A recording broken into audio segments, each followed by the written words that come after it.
Happy Tuesday. It is Tuesday, January the 20th already in the new year of 2026, and welcome to another edition of Tuesdays with Tom.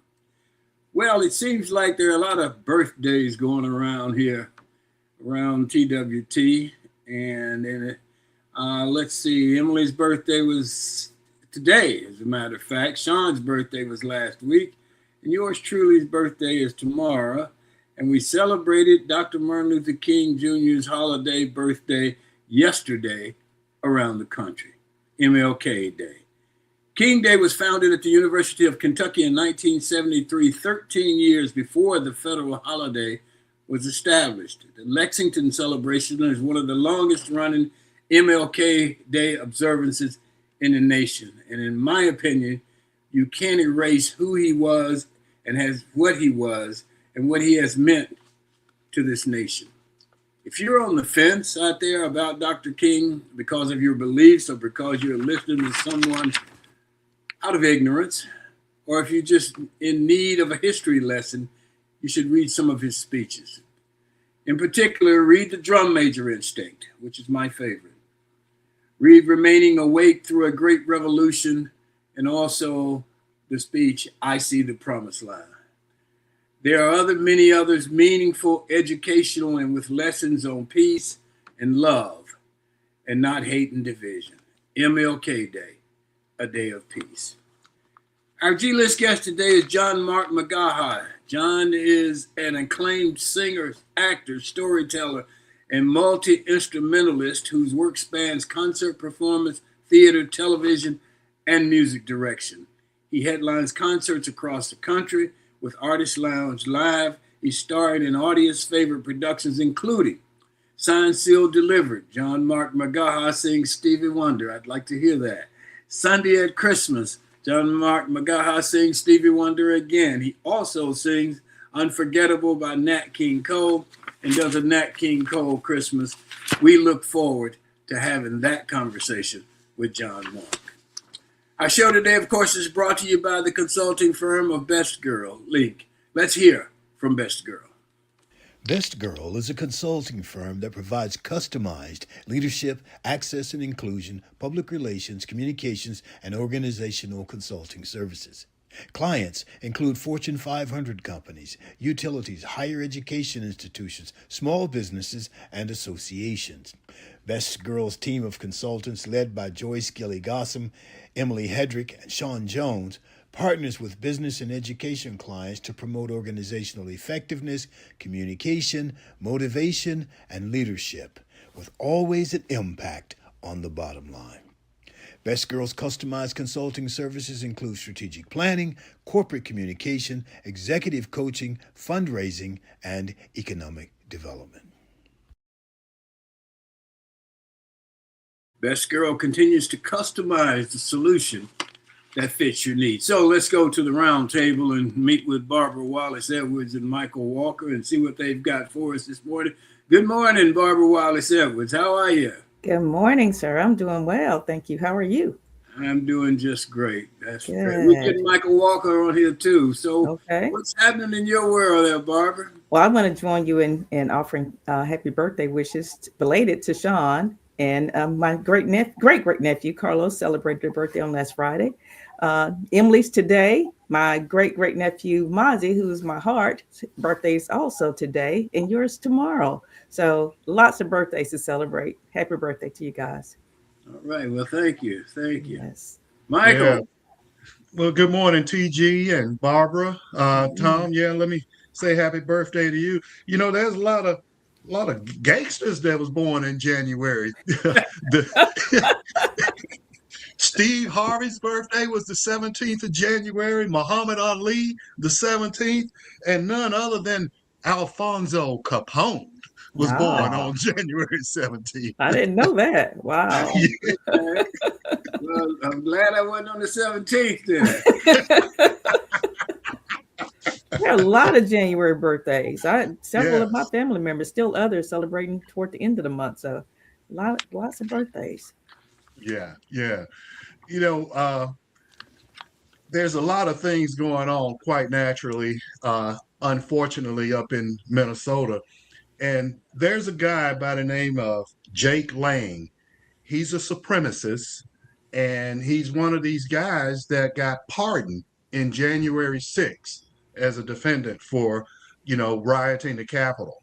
Well, over this past weekend, he pulled together a rally to go into Minnesota to confront the protesters.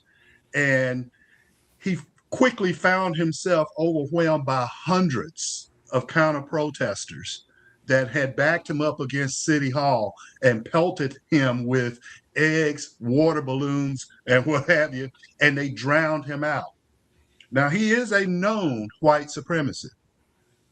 Ironically, two young black men went to his rescue and escorted him through the crowd and into a waiting SUV. Wow. And it was caught online, and a lot of people started to talk about the fear that was in his eyes and all of this type of stuff. Some say the tears coming from him and what have you. And out of all the stuff he's done, it was two young black men that took care of him and got him out of there. The bad thing about it is he later got on social media and said that he had been nearly ripped from limb to limb, and saying, I was just literally lynched by an anti-white mob of liberals and illegal immigrants. I'm at the hospital now getting staples in my skull. And then he called on President Donald Trump to send in the National Guard. Wow. Yeah. You wonder, what make people do that? Hate, Michael. That's what make people do That's that. a good question. Hate and ignorance, I think, is what drives people to do that. Yeah. That's crazy. It really is. Let me add one here. 1948. You guys remember Ed Sullivan? I mean, Yeah. Yes. Ed Sullivan, he was stiff. He didn't have any singing ability or any of that. But in 1948, Ed Sullivan shook Nat King Cole's hand on live television. The sponsors threatened to flee. How could he dare shake this black man's hand on national television? He was thoroughly criticized. So you know what Ed Sullivan did? He shook his hand again. Yeah. And again. And again for the next 23 years. Right. Ed Sullivan couldn't sing. He couldn't dance. He wasn't charming. He stood stiffly under the lights. He spoke in a halting monotone, and he always looked slightly uneasy in his suit. But critics say he had the warmth of a plank of wood. They missed the point, because Ed Sullivan changed American culture more deeply than almost anyone in the television industry, not through talent, but through a stubborn, unyielding refusal to bend on his dignity. It was a variety show that he had. It was something different every week. Comics, acrobats, Broadway singers, opera, circus acts, and so on and so forth. And from the beginning, Ed Sullivan did something almost no one else would do. He booked black performers. This was in 1948. He booked Louis Armstrong, Nat King Cole, Pearl Bailey, Lena Horne, Duke Ellington, Count Basie. He shook hands, he kissed cheeks, he talked warmly on camera. He treated them as stars. That basic humanity enraged the sponsors. Southern affiliates refused to air his episodes. Advertisers demand he stop fraternizing, and letters poured in accusing him of corruption and indecency. But Sullivan refused. When he kissed Pearl Bailey on the cheek in 1952, the sponsors exploded, but he didn't apologize. He booked her again. In 1956, he introduced Elvis Presley, music rooted in black culture, into white living rooms. In 1964, he introduced the Beatles to America, but he never abandoned black artists while elevating white ones. James Brown, the Supremes, the Temptations, the Jackson 5.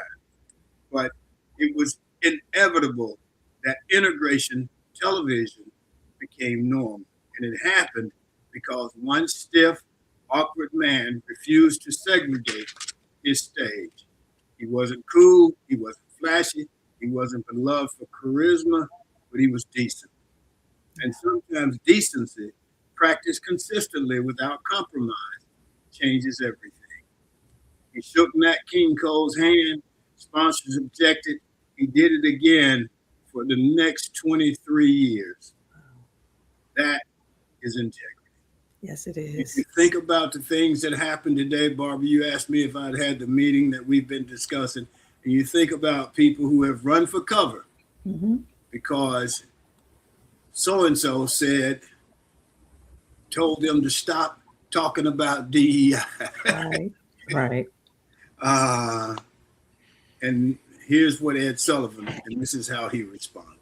So yeah, I remember watching Ed Sullivan on Sunday night. You know, we gathered around the TV knowing that he could possibly have someone black booked for the show that week. And that's the first time I remember seeing black people on TV was on Ed Sullivan show performing. Yeah. I agree. Yes. In a meaningful role. Right. In a role of equality. Right. Yes.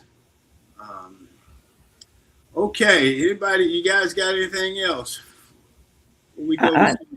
I do. I want to talk about Dr. Gladys West. I don't know if you all are familiar with her. I was not very familiar with the name.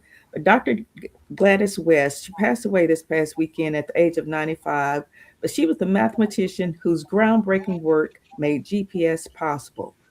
I did not know that. She's a Black woman born in Ditwitty County, spent years calculating precise models of Earth shapes at the Naval Surface Warfare Center. Her mathematical work became the backbone of the global positioning system, as we all know today as GPS. Wow. So our salutes to Dr. Gladys West and condolences to her family in her passing. Now, when did she create it? It doesn't give us a year she created it, Michael, but she was 95 years old. She had been working on it for years and no one else could solve the problem. And she does. I have to go back and do the research and find out exactly what year it was that she actually started her invention. Wow. Amazing. Yes, it is. Yeah. You know, it's our negotiator in chief now, the doctor that treated Dick Cheney has approached Congress and asked that they do a congressional inquiry into the fitness of the president. And he's saying that, you know, the fact that he has taken this approach with Denmark to try to take the Netherlands, and then most recently tied his action to the fact that he wasn't awarded the Nobel Peace Prize. Yeah. And he's saying, for somebody to do that, there's got to be some cognitive issues going on in there. And you notice the lady from Venezuela came up that actually won the Nobel Peace Prize and gave him her medallion and stuff, and he accepted it on TV, sitting there in a frame grinning like he had won something, you know. And the people that organize and award the Nobel Peace Prize say you can't transfer that, right? You can't accept it. It still is written, and it's to the person that it was awarded to. And he's mad about that, but he somehow ties in taking over Greenland with the Nobel Peace Prize. And he's making a huge mistake. You know, he's going against NATO, and you know, he's putting all of our lives in jeopardy by doing that. Again, the man's, I don't think he's coherent at all. He has some mental issues for certain, in addition to some physical ailments. Yeah. I am really concerned about the way he's going about this deal with Greenland, you know, trying to take it from Denmark. The thing about it is we already have an agreement with them that we can build military bases and have access to all of that we want to do. His claim is taking it so from a standpoint of being strategically prepared if China or Russia were to come.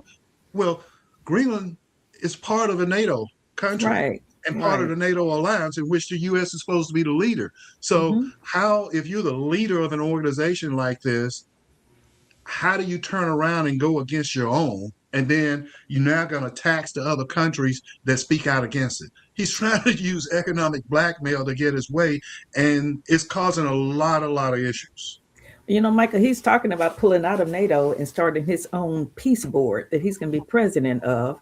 He's inviting other countries to join at the cost of, I think, $2 billion each, but they don't have any vote. They don't have any really say so in this peace board that he's putting together, unless he agrees with whatever their vote is.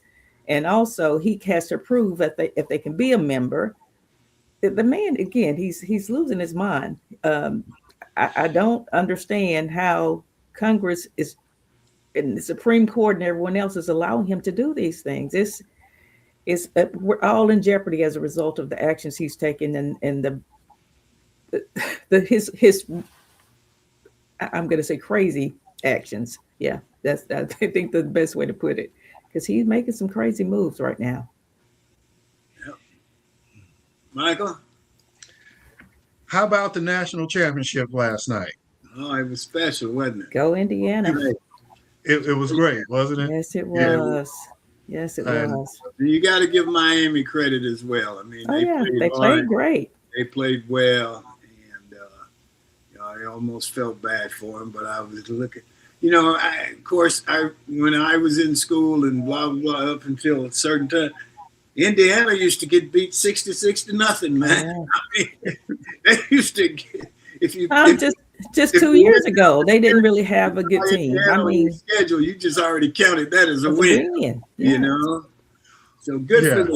Just 2 years ago, they really didn't have much of a team. I mean, they were the bottom of their division, I think. And so for them to come back and win a national championship, 2 years on this coach, and he didn't have any 5 stars on the team.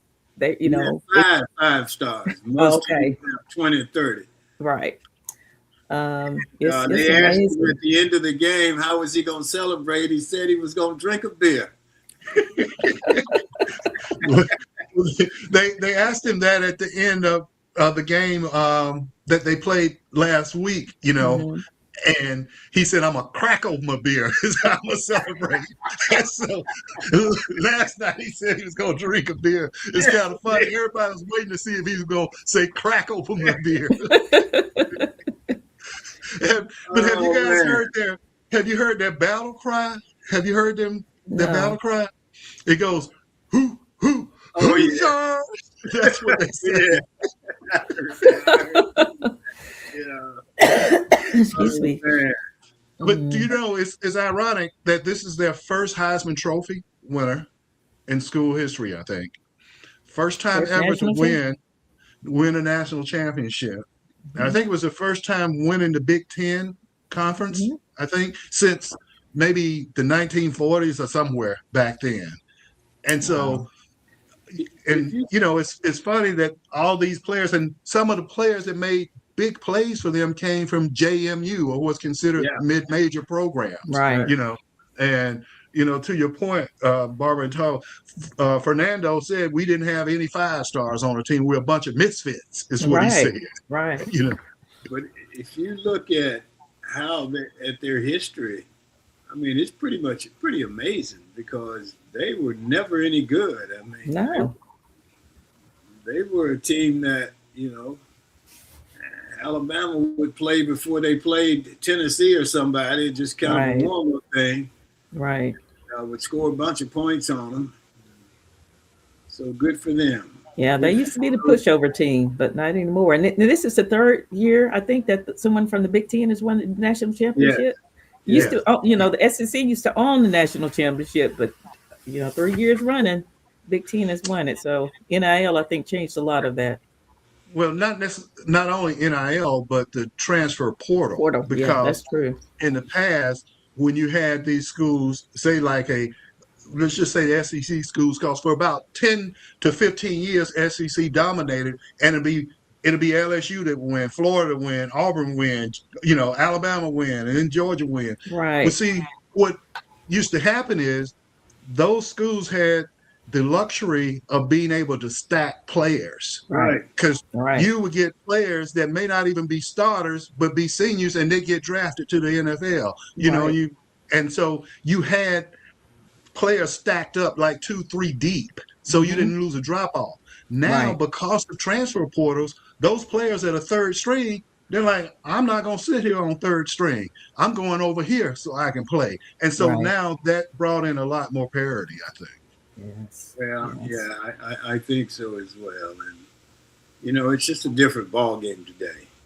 Yes, it is. When they introduce the teams, they'll say, so-and-so at right tackle, transfer from Virginia. Right. So-and-so at right guard, transfer from Washington. Right. And some of them they say, and this is his 7th year playing college football. I know. He been I know. Yeah. 7 years. Yeah. I think TJ Finley's getting ready to play his 7th year, isn't he? Yeah, that's what I Played was at just Auburn? about to say. Yes. Yeah, TJ Finley is going into his 7th year. And, Trinidad Shamlis is having trouble getting the 6th year. He needs to go talk to TJ Finley. He can TJ show us Finley how to got do it it. down. Right. He's doing Right. something right. You guys got anything else before we go to Sean? Let's go to Sean. She's got a minute for us, and we'll come back with our G-List guest. Good morning to everyone joining in with us. My name is Shantia Jones, and this has Got a Minute. This year's Martin Luther King Jr. Day came and went a little differently, and people noticed. After facing criticism from civil rights groups, President Trump issued an MLK Day proclamation Monday evening, hours after the holiday had already been underway. Traditionally, presidents acknowledge Dr. King ahead of time and often participate in commemorative events, and that just didn't happen here. Instead, the president spent the day at Mar-a-Lago in Florida. The late proclamation praised Dr. King's legacy and referenced the declassification of documents related to his assassination. Notably, the proclamations wasn't shared on the White House or the president's social media accounts. Those platforms focused on immigration enforcement actions and the college football championship happening that night. Bernice King, Dr. King's daughter, responded by reminding Americans what honoring her father truly looks like. Not just remembrance, but action. She called for advocating against state-sanctioned violence and standing up for the dignity of all people. So yes, a proclamation was issued, but for many, the question wasn't whether it came, but when, how, and what honoring Dr. King really means. In the year 2026, unfortunately, that's the moment we're in. Anywho, happy birthday to our communicator and to our chief check writer, Miss Emily Hendrick and Mr. Tom Gossam. Happy birthday to you both. Have fun. Thank you all for joining in. My name is Shantia Jones, and this has Got a Minute.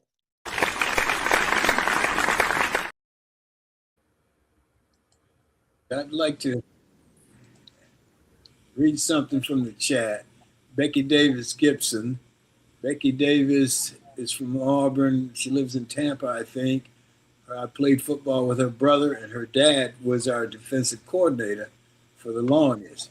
And she says, Dionne Warwick, first time I ever saw her was on Ed Sullivan.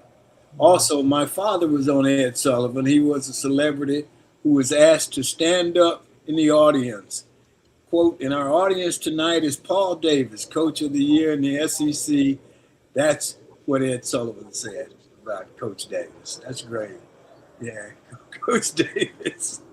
I liked Coach Davis. He was cool. We were in practice one day, and I was a freshman, so they would bring the freshmen over to practice against the varsity. And we had a guy named Ken Higdon who was a freshman. He was playing quarterback. And we ran an option, and Higdon pitched that ball to me, and man, there was a crease, and I shot through that crease and ran about 40 yards for a touchdown, and I was excited. I was jumping up and down. Coach Davis was not happy because it was the first team defense. and the defense was not happy. And I learned then that as a freshman, you don't show up to first team defense. The next time I got the ball, it was no fun, believe me. They made you pay for it, Tom. They did. Thank you, Becky. Well, Tom, let me ask you the question. Was Coach Davis mad at you, or was he mad at his defense, or He was both? mad at his defense, but he took it out on me. How dare you run a touchdown on the first team defense? They should have stopped you. That was their job. Thank you for that, Becky.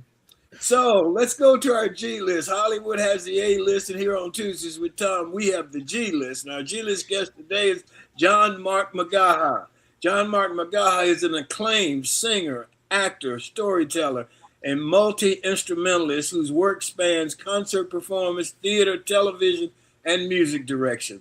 He headlines concerts across the country with Artist Lounge Live. He's starring in audience favorite productions, including Signed, Sealed, Delivered, where John Mark McGaha sings Stevie Wonder. Someday at Christmas, he sings Stevie Wonder again. Unforgettable, he sings Nat King Cole and does a Nat King Cole Christmas. There's a lot of theater and performance credits, and so we'll just get into it with John. Let's welcome John Mark McGaha. Good morning, sir. How are you? I'm well. Good morning, and happy early birthday to you. Oh, thank you. Thank you. How you doing this morning? I'm doing well, better than I deserve, as folks say. All right, sounds good. Sounds good. Well, let's say, Barbara, since you know Mr. McGaha, we'll let you start off with a question. Thank you. I want to say thanks so much for joining us this morning, John Mark, and congratulations on your career. You've done an excellent job. I knew you before you were born, so I am so very proud of you.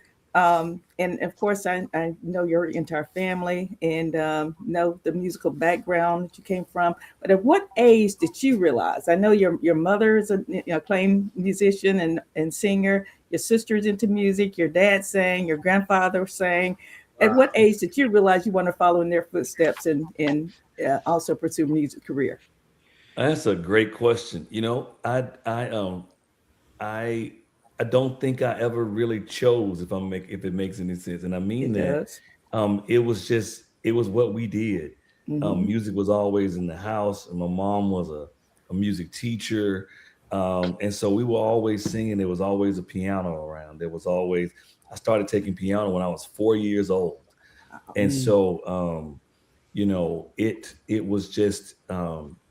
It was just what we did. It was who I was, and I'm kind of grateful for that, because it wasn't like I was forced into it. It was really like the discernment of my mom and dad, and them just recognizing that I had a gift, and that and they just begin to invest in it, and so it's always been who I am. I don't ever recall any part of my life that was absent of music, and I'm super grateful for that. Ironically, Nat King Cole, the same way. He started taking piano at the age of 4 years old from his mama. Really? Yeah. Wow. His mama was his only music teacher. Oh, wow. Yeah. That is amazing. Yeah.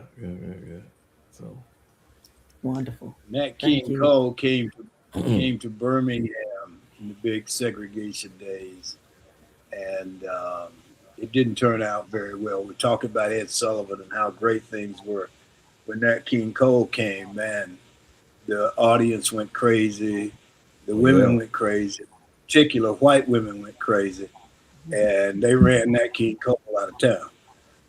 Matter of fact, a guy got on stage and started to beat him up real bad. I mean, it was bad. It was at the Botwell Auditorium.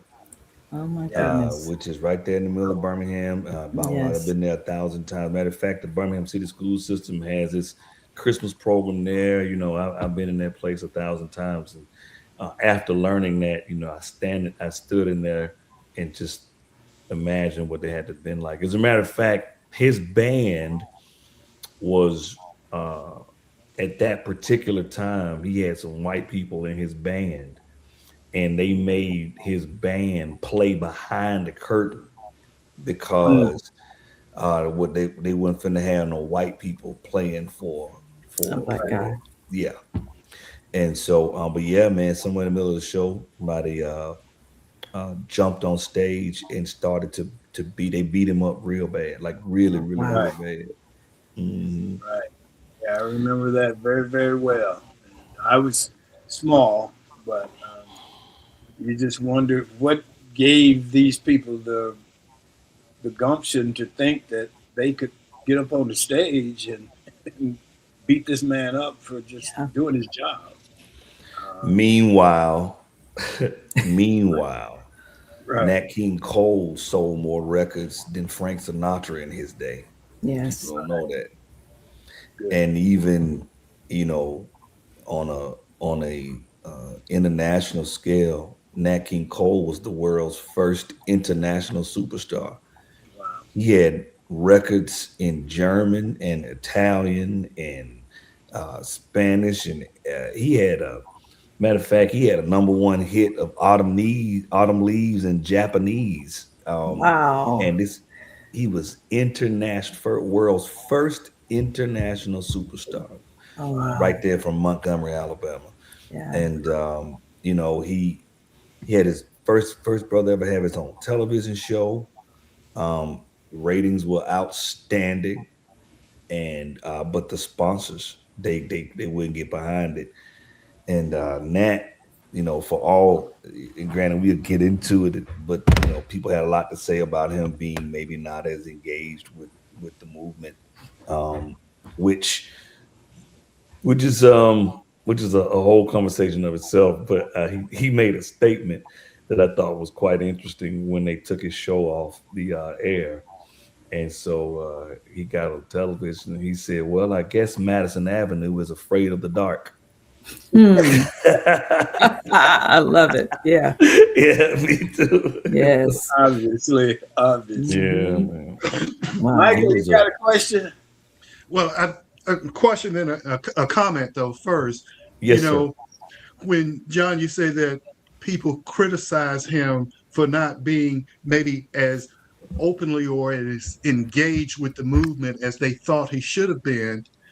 When you think about it, he was actually doing what people nowadays are against DEI. In other words, he was a crossover.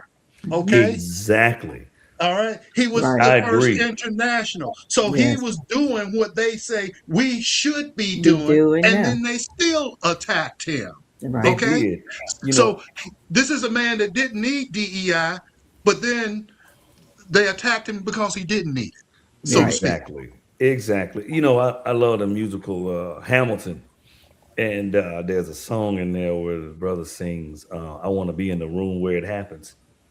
Yes. And you know, we don't know what we don't know uh, what it's like to have to what you have to do to walk into certain rooms That's true. and to be able to maintain yourself, to be able to handle the pressures of certain rooms, and even knowing, you know, chess is all about when to move what pieces That's right. and things of that nature. Mm-hmm.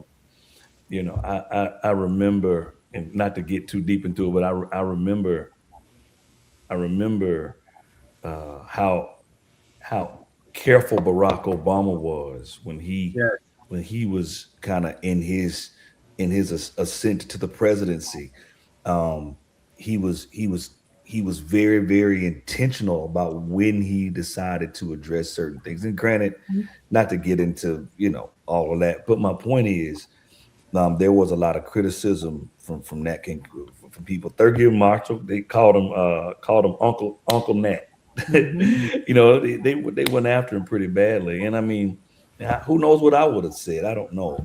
I know Right. though, at before Nat King Cole, as a matter of fact, there was what was called the race charts, and so we weren't even really given any type of ratings inside of the actual Billboard charts, Mm. and we also were not, as a people, acknowledged as people who could even sing what they would have called love songs. Mm-hmm. Right. And Nat King Cole at the time, there was this radio label by the name of Capitol Records who was struggling and about to close.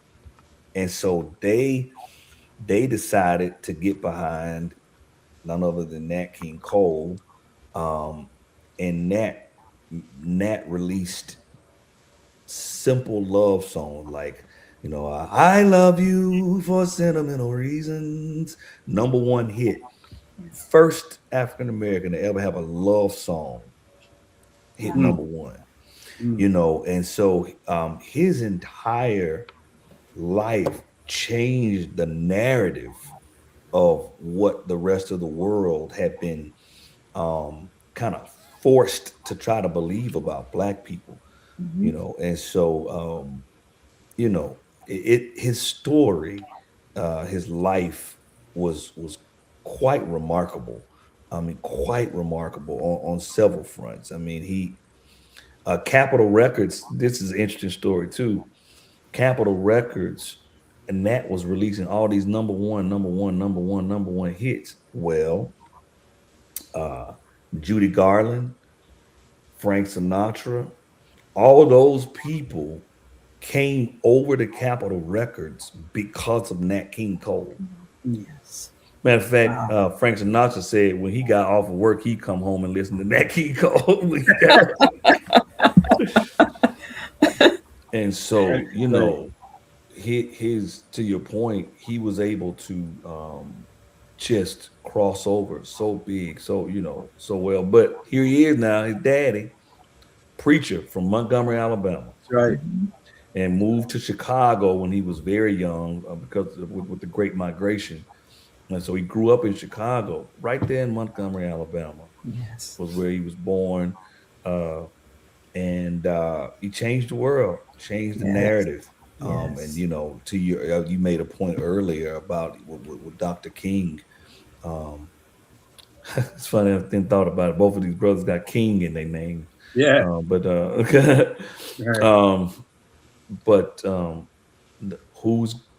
are the people who are intentional about making sure that there is a narrative that can't be attached to our people? Like literally, when you see me, whatever false thing you're saying, I literally am evidence that what you're saying is a lie. Right. And it is remarkable to see these great men and great women who have throughout the ages, throughout the years, come along and shifted the narrative, not just for them, but for us too, for us to be able to say, oh, wow, then this is what we can do. Right. This is what we're capable of. Anyway, so I'm gonna stop talking. Because I'm gonna ask you, I got a question, but you're absolutely right. I mean, I think we were just talking about Coach Davis. Well, this was a time when at Auburn we had 2 Black football players on the team, and that was it, man. And if you, that special that was on yesterday, and I grew up in Birmingham. Birmingham's my hometown. I love Birmingham, blah, blah, blah, blah. But, man, there was some hate going on in the community. Man, those people were, God, they were horrible, man. They just, the things they would say, the things they would do to children. And, I mean, the bomb, and it was just, God Almighty, it was horrible. It was, yes. And I think about it. I think about how my parents, in particular, I don't know, I was going to say our parents, but how they shielded us from that. And I remember we would pass by Fair Park at night. It was lit up, in the carnival, and the Ferris wheel was going around. So, and I used to always ask, well, Daddy, why can't we go out there? What? We don't have the money. Why can't we go? But, my parents are really good about not, I guess, instilling any hate in us for other people. And I don't remember what they told us as to why we couldn't go. But, eventually I found out. So it's interesting. And you talk about Nat King Cole. I remember when they went up on stage and beat this man up because women were throwing their panties on the stage at this man, and that set it off. That set off a You night know, disturbance. when you were talking about just growing up in Birmingham. You know, I've had to give quite a few speeches and addresses. I got to do one tomorrow, as a matter of fact, here in Nashville for MLK gathering they're doing. And one of the things that is remarkable to me is that then and even now, like the stakes are so beyond just, oh, they being mean to me. Yeah. Or they don't like me, and that's bad. But we talking about life and death. Right. We're talking about killing, lynching. We're talking Right. about redlining. We're talking about literally not just rejecting, but people refusing to allow you to be. And another thing happened, Nat King Cole, naturally he made quite a bit of money, and so he wanted to move into a nice house, with his wife and his kids, and he moved into a nice neighborhood. From day one, death threats Yes. from the neighborhood, as if to say, you don't deserve to have nice things. I'm so grateful that and Miss Edwards can attest to this. I grew up at New Pilgrim Baptist Church, Yes. under the pastor of Dr. N.H. Smith, Nelson Henry Smith. And man, Pastor Smith, man, he was his nickname was Fireball. Fireball. Yes. And even as a child, we were taught about the movement. We were taught about, I mean, he was from Monroeville, Alabama, right outside of Selma. Yes. We were taught about who we are as a people, and the cost, and the people who marched and made sure that we could do the things that we were able to do now. And the older I get, you don't know that what you're experiencing is unique until you see more things. Right. And so the older I get, I'm so amazed at how ignorant a lot of people are. Some of it is willingly ignorant because they don't want to know. But some of it is really how much of our history has just been redacted, Right. and removed and rewritten. You were talking about the woman who just passed away, who Yes. was responsible for GPS. Right. I mean, and the list goes on and Yes. on and on and on. I mean, it's an endless list. I mean, when we look at neighborhoods, oh my gosh, the neighborhoods that were Black neighborhoods that interstates will run through, which is right up, literally right there on Arkadelphia Road, man, right there where kind of said, I'm gonna run this interstate through your neighborhood, said that to Fred Shuttlesworth. And you look, and or the neighborhoods that are underwater, that are lakes now, Right. simply because we dared to be great. And so it is remarkable to me to see how we continue to, as Maya Angelou would say, as we rise. There you go. Rise. Yes. And so I'm so grateful to be able to tell his story and to just continue to help people remember. Yeah. Mark, I got a question tell us about Artist Lounge Live. Oh man. So it's an interesting story. Well, because I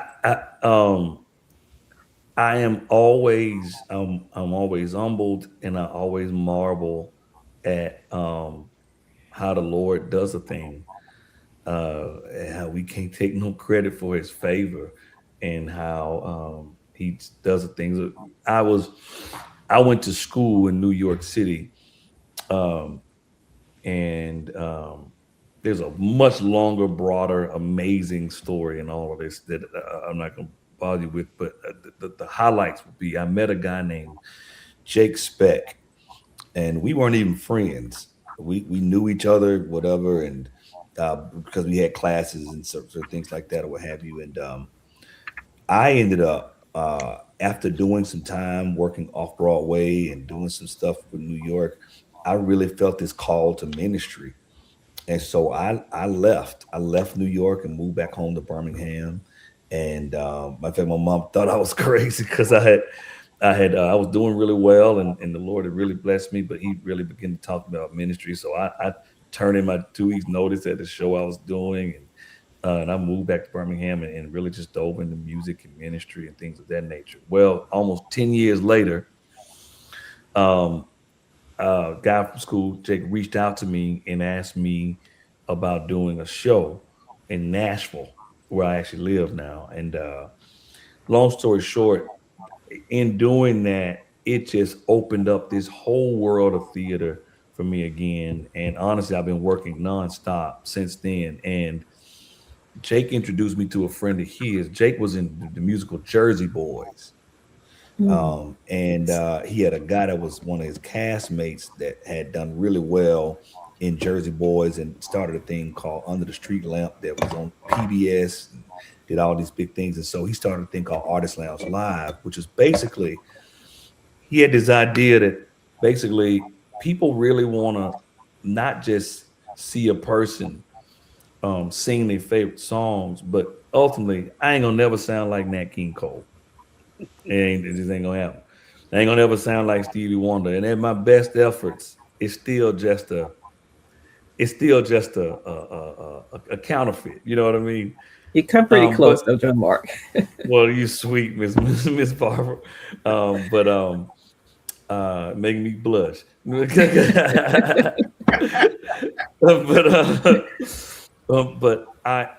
But his whole thing was, he was like, but people want to hear, they want to meet new people. So his whole idea, a guy named Michael Ingersoll started it initially for his wife, who has a Judy Garland one, has been nominated for some Emmys and everything like that. And so him, Michael and Angela Ingersoll, their whole deal is people are going to come because they love the icon, but they'll leave loving the artist.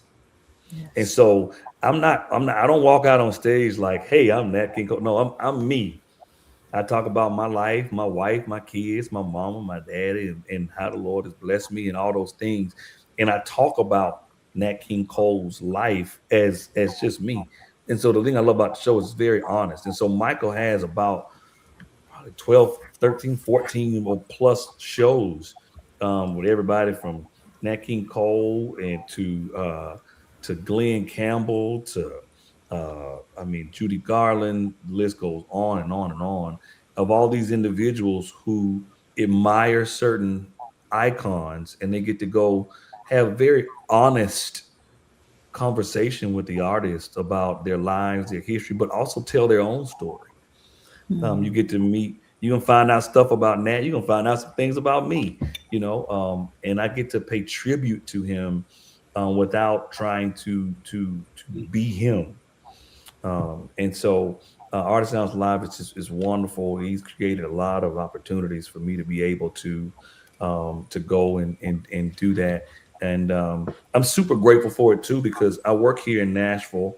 I work at a church here in Nashville, as a matter of fact, and I love it. And so to be able to still to do theater and to be able to do things like, this is the first time the Alabama Shakespeare Festival has ever done a concert in the history of the entire theater. They've never done a concert before. Talk about that project you have coming up in Montgomery at the Alabama Shakespeare, the actual dates and how people can get tickets, all of that. Oh my gosh. First of all, I'm just super excited to be a part of it. It's going to be a really phenomenal show. It's a show that we've been that I've been doing for about three years now, a little over 3 years. I've done this show close to 100 times now, which is great. Wow. I've been able to. Yes. I was part of the Broadway series in Milwaukee at the Milwaukee Repertory Theater, where I did the show. I've done it in Chicago. I've done it quite a few other places in the country. And this particular show that I love, it's in Nat King Cole's hometown, which is Montgomery, Yes. at this phenomenal theater. As a matter of fact, the festival stage is their big stage. It's a huge theater, and the sound quality is great, and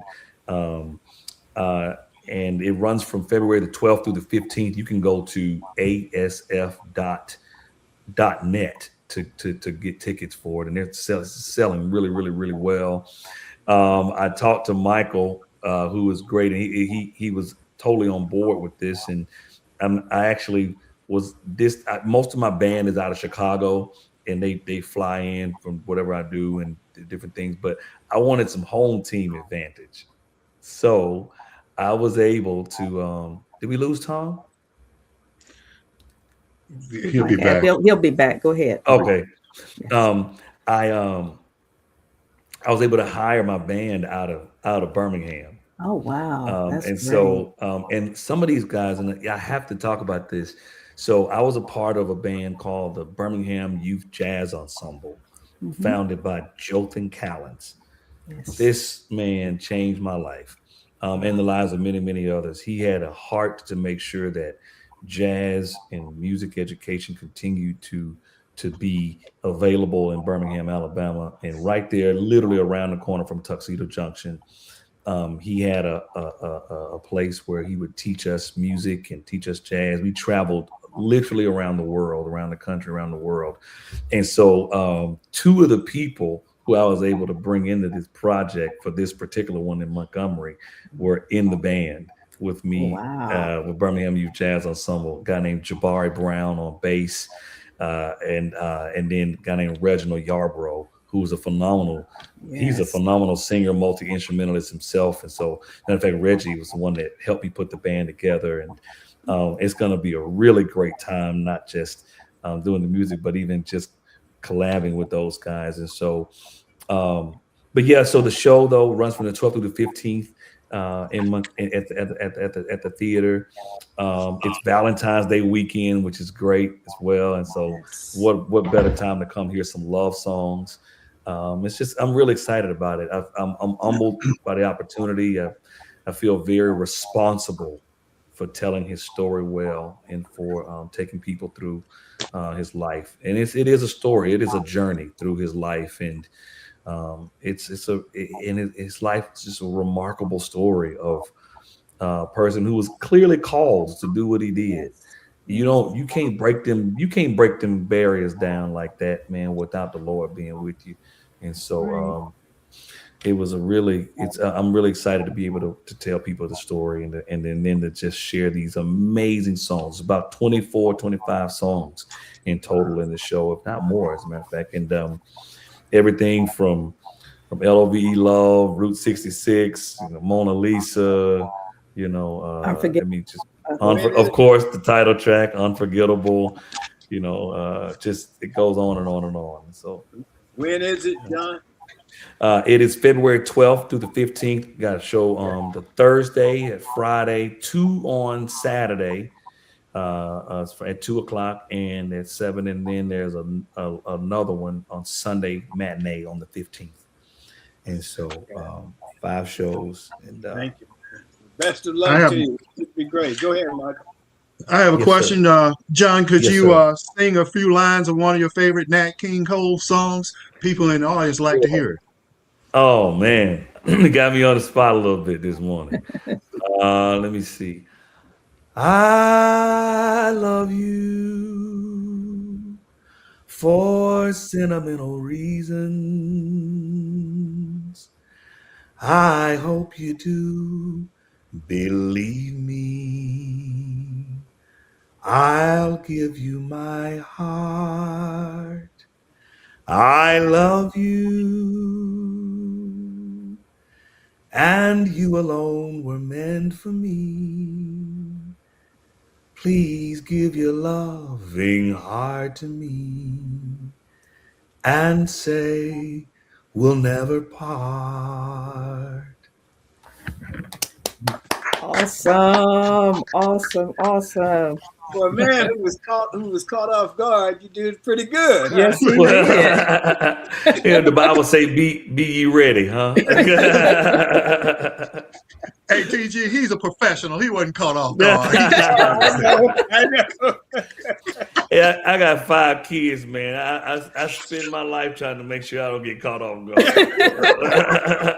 Speaking of your 5 kids, John Mark, you and your beautiful wife Grace, who also sings. I've heard her sing as well. She's a beautiful voice, gosh, beautiful does, talent. You have 5 beautiful children. Have any of them followed in your footsteps? Are they also involved in music and interested in music? Oh gosh, get emotional just thinking about it. They love music. They all sing, play. They all play instruments and sing. As a matter of fact, every night from the time gosh Daniel was just a couple weeks old, I came in the room one night and Grace was singing a hymn to him and I joined her. And then we started doing it literally every night. And that has grown into every night before bedtime. We all sing and pray together. Oh, wow. So we play 2 or 3 songs and hymns, and the kids all play their instruments, and we all play together and sing, and they all know how to harmonize and everything. My kids are currently 14, 12, 11, 10. No, I'm sorry. 14, 12, 11, 9, and 8. Wow. And so 2 boys, 3 girls, Daniel, Hannah, Faith, William, and Olivia. And they are just they love music and they love to sing and play and write and all of that. And it's just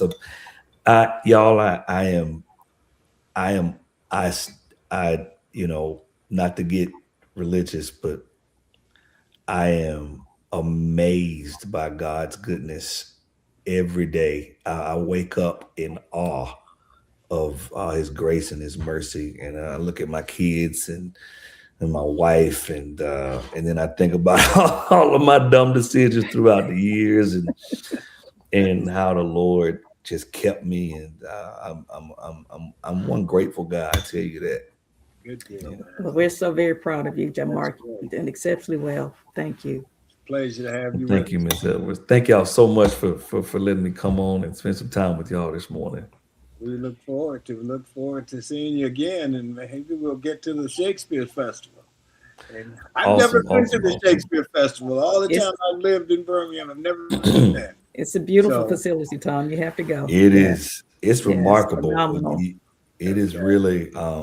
It is a very unique gym. People from all over the country come to it and work. I mean, they bring a lot of Broadway stars because it is a phenomenal theater. Mm-hmm. Yeah. Okay. Yeah. Sounds great, man.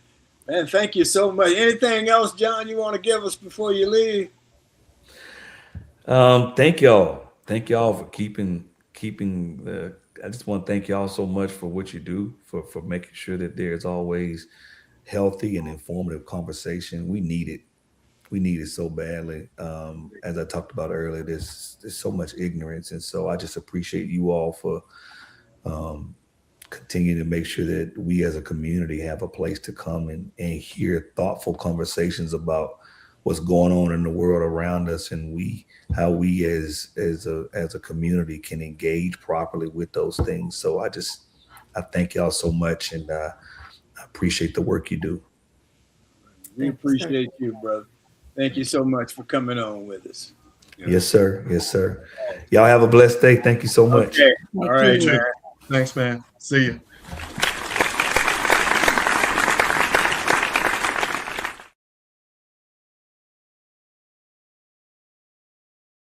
My closing comment for today, or as I see it, bigger and bigger the gap is growing between what is truth and what's a lie, and what is outright racism or a lack of integrity that's occurring on our college campuses and corporate boardrooms.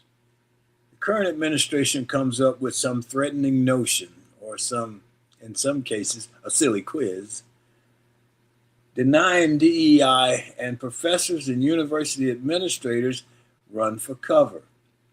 And silently and secretly, they whisper to each other how stupid, silly, and chicken shit all this have become. But they can't say it out loud because they cannot give praise to individuals like Dr. King or to a program like DEI. We were riding out of the county the other day, and there's a sign when you go from Florida to Alabama, and it says, "Welcome to the free state of Florida." And I had to ask my wife, what the hell is a free state? And it's something that the governor here, it's not my governor, he is the governor, has come up with. And it's just amazing how they continue to come up with this stuff to keep from people knowing the truth about Dr. King, about the civil rights movement, about things that have happened in our country. You know, if you go back to 1948, Ed Sullivan shook Nat King Cole's hand on live television and how big a deal that was. He shook a man's hand, and the sponsors decided they didn't want anything more to do with him. I'd like to acknowledge my mom, who passed away 25 years ago. And I'd like to recognize her on the occasion of my birthday, which is tomorrow. And I recognize my mom on my birthday because my mom always made our birthdays special. She would, in my case, up until she died, she would bake me this chocolate cake with pecans in it, and it was just absolutely awesome, and I loved it. And she was so sick on my birthday before she died, that she couldn't do it. And she did do it in April, which was 4 months after my birthday, because she wanted me to have that cake. She wanted it to be special for my birthday. So, yeah, I'm thankful for my birthday. I'm also thankful for Emily and Sean's birthday, but just for the life we've been able to live. And thanks to John Mark McGaha and for everybody who has come on the show, all of our guests who give us information. And that's what this is about. It's about information. We're not trying to show anybody up or anything like that. So anyway, that's our show for today. Thank you so much. We thank the audience. As always, we appreciate you. Thank our G-List guest, John Mark McGaha. Thank our sponsor, Best Girl Inc. Thanks again to the TWT team, Barbara, Sean, Emily, Michael, Joyce, and always a special thanks to the audience. And that's it for this January the 20th. I had to check, in the year 2026. Remember, a day without a smile is a day wasted. Enjoy yourself. Make every day count. Stay safe. Blessings and peace.